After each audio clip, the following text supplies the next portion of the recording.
Hello બાળકો, આજે આપણે જળ સંચય પદ્ધતિનો ભાગ 2 જોવાના છીએ. આ વિડિયો 2 ભાગમાં એટલા માટે છે કારણ કે ભાગ 1 એ નવોદય માટે વધારે ઇમ્પોર્ટન્ટ છે અને ભાગ 1 અને 2 બંને સાથે મળીને સૈનિક સ્કૂલનો મહત્વનો જીકેનો ટોપિક છે. એટલા વિડિયો 2 ભાગમાં છે. તો પહેલો ભાગ આપણે ઓલરેડી જોઈ ગયા છીએ, જે ગુજરાત અને રાજસ્થાનમાં વપરાતી જુદી જુદી જળ સંચયની પદ્ધતિઓ છે.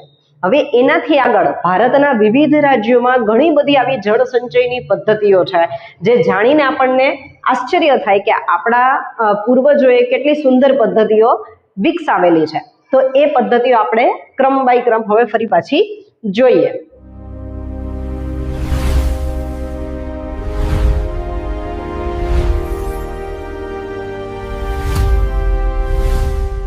જળ સંચય પદ્ધતિ ભાગ 2 માં એક રાજસ્થાનમાં વપરાતી એક પદ્ધતિ છે જેનું નામ છે ખડીન.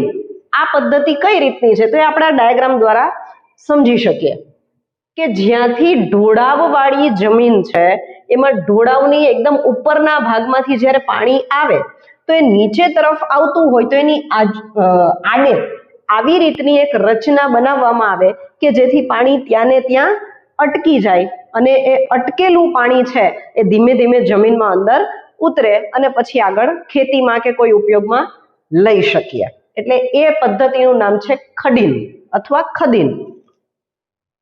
બીજી પદ્ધતિ છે મહારાષ્ટ્રમાં જે ફેમસ છે એનું નામ છે બંધારા અને ફડ. બંધારા એ આપણા ચેક ડેમ કે બંધ જેવું જ છે, બરાબર, કે નદી કે પાણીના વહેણની આડો બંધ બાંધવામાં આવે, પણ એને મહારાષ્ટ્રમાં કહે બંધારા, એટલે આપણે એને અહીંયા બંધારા કહીએ છીએ. અને બીજું ફડ, કે નદી પરનો જે ચેક ડેમ છે, બંધારા છે, ત્યાંથી કેનાલ દ્વારા પાણી જુદા જુદા ખેતરો સુધી પહોંચાડવામાં આવે તો એને કહેવાય ફડ સિસ્ટમ. તો બંધારા અને ફડ બંને છે મહારાષ્ટ્રની જળ સંચય પદ્ધતિ.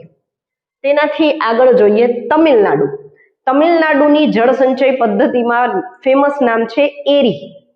એરી એટલે જુદા જુદા તળાવોની ચેઇન ઓફ લેક્સ એમ કહી શકીએ, કે એક તળાવ છે એ આખું જ ભરાઈ જાય ત્યારે એની નીચેના વિસ્તારમાં આવેલું બીજું તળાવ છે એ ભરાવા લાગે, એ ભરાય તો એની પછીનું ત્રીજું, આવી રીતના જળાશયોની બનેલી પદ્ધતિ એટલે એરી, એકબીજા સાથે જોડાયેલા પારંપરિક તળાવો.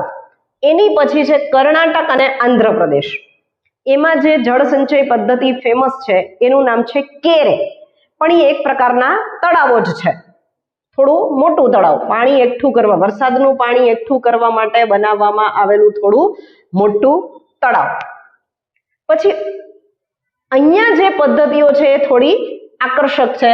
ઉત્તરાખંડ, હિમાચલ પ્રદેશ, જમ્મુ કાશ્મીર આ વિસ્તારોમાં જ્યાં પર્વતીય પ્રદેશો છે તો એ પર્વતીય પ્રદેશોમાં ઝરણાઓ દ્વારા નીચે તરફ આવતું પાણી અથવા હિમ નદીઓ છે તેનું ઓગળીને આવતું પાણી નીચે તરફ જે આવે છે તો એનો સંગ્રહ કરવા માટે શું કરવાનું, તો આ એની પદ્ધતિઓ છે. એમાં 2 પ્રકારની ફેમસ પદ્ધતિ છે. એકનું નામ છે કુલ અને બીજી છે નાઉલા.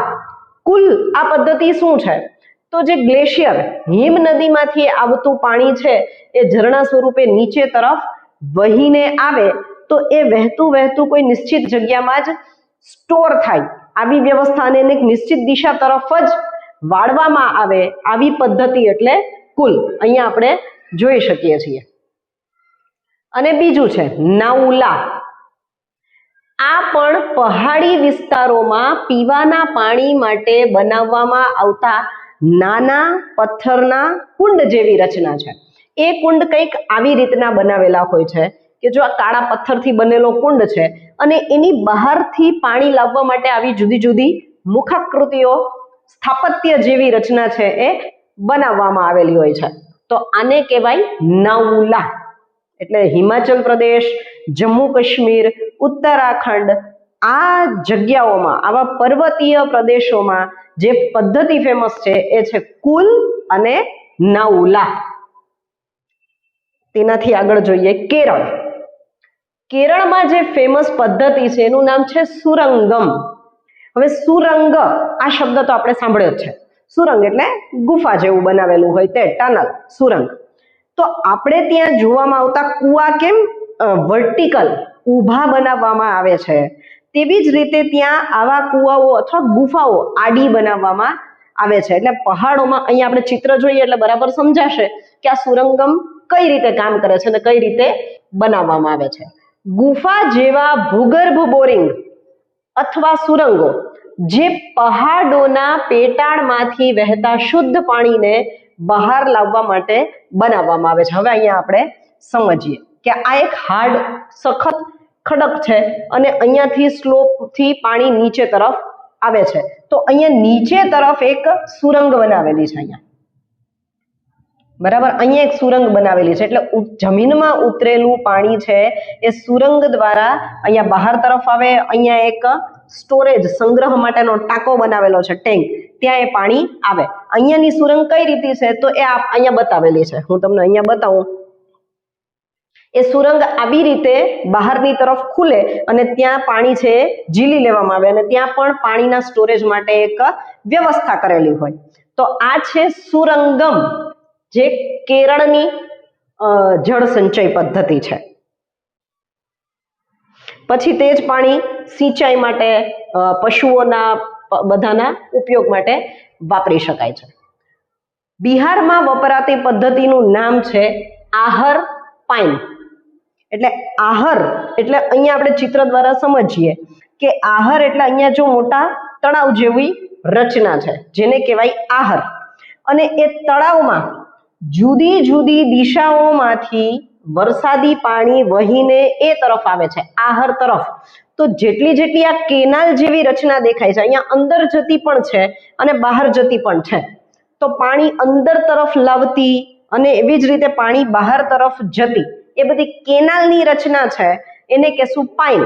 એટલે આહર અને પાઇન એનાથી બનતી જળ સંચય પદ્ધતિની અથવા એના ઉપયોગની રચના એટલે બિહારમાં વપરાતી આહર પાઇન. 3 બાજુથી માટીની પાળથી ઘેરાયેલા જળ સંચય કુંડ એટલે આ આહર.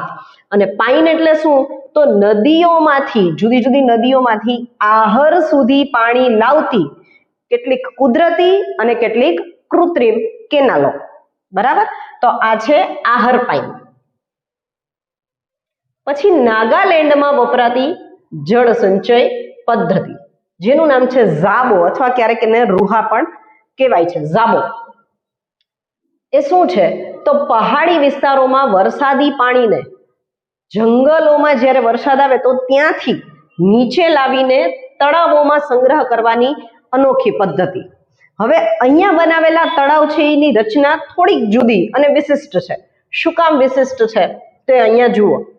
આપણે પેલી દાદરામાં કરતા હોય એવી ખેતી જોઈ છે, અહીંયા એ જ રીતે પાણીનો સંગ્રહ કરવામાં આવે છે. આ પહેલું લેયર, પછી એનાથી આગળ વહીને જતું તો ફરી અહીંયા પાણીનો સંગ્રહ થાય, પછી આવી રીતે પાણીનો સંગ્રહ છે એ થતો રહે. તો આ છે નાગાલેન્ડમાં વપરાતી ઝાબો વોટર હાર્વેસ્ટિંગ સિસ્ટમ. ઝાબો નામ બરાબર યાદ રાખી લેવાનું છે, નવા નામો છે. અને આ છે મેઘાલય. મેઘાલય રાજ્યમાં વપરાતી સિંચાઈ પદ્ધતિ જેનું નામ છે વાંસની ટપક સિંચાઈ પદ્ધતિ અથવા બાંબુ ડ્રીપ ઇરિગેશન. આ પદ્ધતિ કેવી છે તો જ્યારે વરસાદી પાણી આમ ઝરણાઓમાંથી નીચે તરફ આવતું અથવા નદીઓનું પાણી છે ઝરણા જેટલા વહે છે એ બધા જ ઝરણાઓ પર્વતીય વિસ્તારોમાં જે વહે છે ત્યાંથી આવી બાંબુ સ્ટીક મૂકીને બાંબુ આવા મૂકી અને એની વચ્ચેથી આપણે જેમ પીવીસી પાઇપ્સ જોઈ છે એનું જ કામ અહીંયા નેચરલ બાંબુ કરે છે. એટલે બાંબુથી પાણી છે એને નિશ્ચિત દિશામાં વાળી અને જ્યાં સુધી એ બાંબુ ખેંચાયેલો છે ત્યાંથી ફરી પાછો બીજો બાંબુ છે એને સેટ કરી અને એક પછી એક આખી પાઇપલાઇન બનાવેલી હોય. જેમ આપણા ઘરમાં પીવીસીની પાઇપલાઇન હોય આખા ઘરમાં ગોઠવાયેલી, તેવી જ રીતે પહાડી વિસ્તારથી છેક તટ સુધી, તળેટી સુધી આખી જ આવી પાઇપલાઇન ગોઠવાયેલી હોય. એટલે કદાચ વધારે પ્રમાણમાં પાણી ન આવે ને ઓછું આવે તો પણ ટપ એ ખેતીને પાણી સતત મળતું રહે એવી રીતની આ રચના ગોઠવાયેલી છે. એટલે એ પાણી છે ક્યાંય વેસ્ટ થાય નહીં પણ ટીપે ટીપું સિંચાઈથી વપરાઈ જાય છે. અહીંયા દેખાય છે જો એક જગ્યાએ બાંબુ પૂર્ણ થયેલું ત્યાંથી નીકળેલું પાણી ફરી પાછું બીજા બાંબુમાં ઝીલીને ત્યાંથી આગળ તરફ ધકેલી દેવામાં આવે છે અને છેડે એ પાણી બહાર કાઢી લેવામાં આવે છે અને જ્યાં ઉપયોગમાં લેવાનું છે ત્યાં એ દિશામાં એને વાળી દેવામાં આવે છે. તો આ છે જુદી જુદી જળ સંચય પદ્ધતિઓ અને એનો આખો ભાગ 2 જેમાં જુદા જુદા પ્રકારની જળ સંચય પદ્ધતિઓ આપણે જોઈ. આ બધી જ કયા રાજ્યમાં કઈ પદ્ધતિ છે એના આપણે નામ ખાસ યાદ રાખીશું. બરાબર, એટલે સૈનિક સ્કૂલ માટે આ ઇમ્પોર્ટન્ટ ભાગ છે, ભાગ બીજો. અને ભાગ 1 અને 2 બંને સાથે મળીને સંપૂર્ણ જળ સંચય પદ્ધતિઓ છે તે પૂર્ણ થાય છે. Thank you.